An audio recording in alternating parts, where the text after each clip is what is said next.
Okay, it's day next. Got myself an engine hoist. I'm not sure where I'm going to store this thing, but there it is.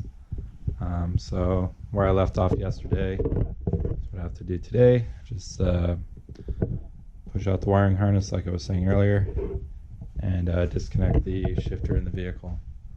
So here we go.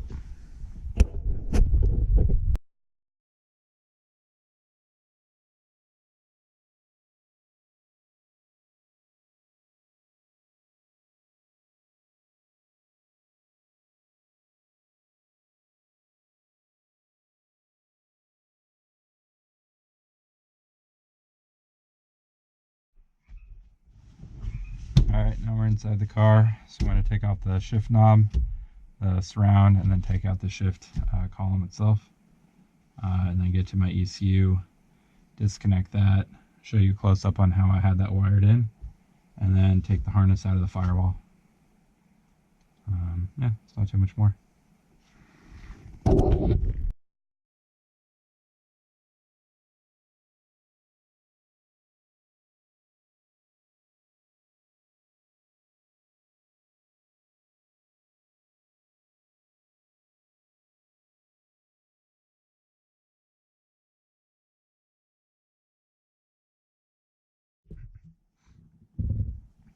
So this is the Haltech I have in here. It's Platinum Sport 1000.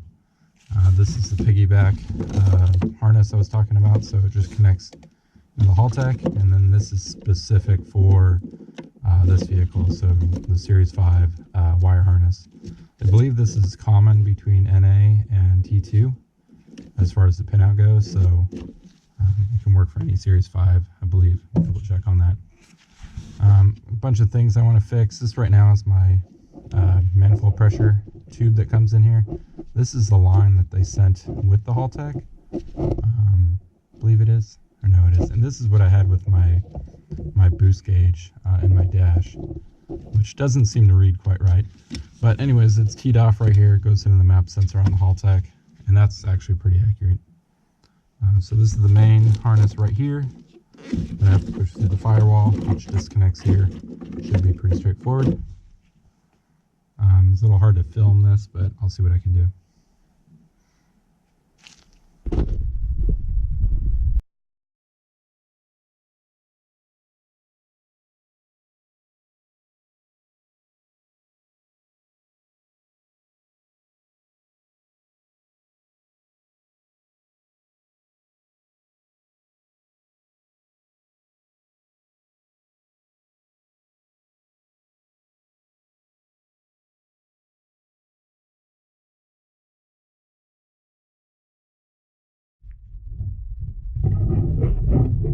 So here's the Haltech that I was running. I will be selling this as a kit, pretty much, if somebody wants an RX-7 community. Otherwise, they'll sell this separately. But yeah, this is the adapter harness. That is the two plugs for the Haltech, and then it has this, basically looks just like an FC stock ECU connector bundle. So you just plug in your stock harness right into here. That's a really cool thing. Really nice, simple way to get up and running on this Haltech ECU. So I got the wire harness pulled out. Motor is ready to come out. There's nothing else other than the motor mounts holding it in.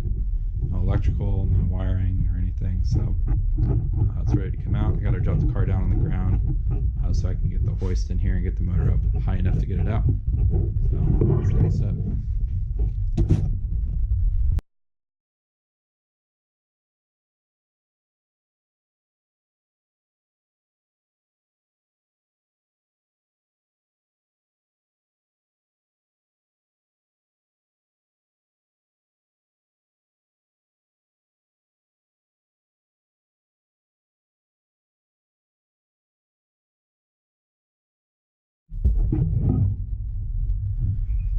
So I had this problem once before. This motor is so far back in the car, or you could say the front bumper is so far forward of the front tires, but the engine hoist always tends to hit the front bumper here, even when it's extended on the furthest length. So I kind of knew this was going to be a problem. Didn't want to take out the front bumper, but I'm going to do that. It doesn't take too long, and that'll help me get a lot more clearance into the motor bay.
So I got the front bumper cover off.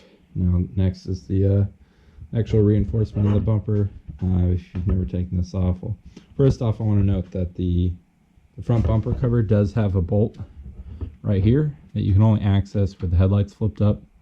When I took the front bumper off last time to put in my intercooler, I decided I wasn't going to tighten these down because it doesn't really need it, and it just makes it really hard to get this off, especially right now since I have the battery disconnected. I don't know, the headlights popped up. I can do it mechanically or undo it, but I don't want to at the moment, so that's why I usually keep these unlocked. Just a couple of bolts that hold on the front bumper. There's one nut right there, another one inside the bumper channel here, right here, right here, right there, and there's one actually right in there.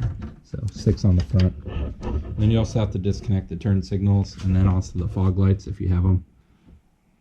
So trying to get this done. It's already midnight. Don't think I'm gonna get the motor out tonight. At least want to get the lift in position. So this is where I'm gonna end tonight. I did get the whole front bumper off. The ram is pretty much right up on the body. I'm still not getting far enough over the engine. So I've had this happen before. Last time I just took another square tubing and extended this out. I don't have that on hand anymore. So I'm gonna have to figure something out to get this thing a bit longer. And hopefully the legs are long enough to where it doesn't want to pitch too far forward. So unless anybody has any ideas on that, that's what I've done in the past. So that'll be next.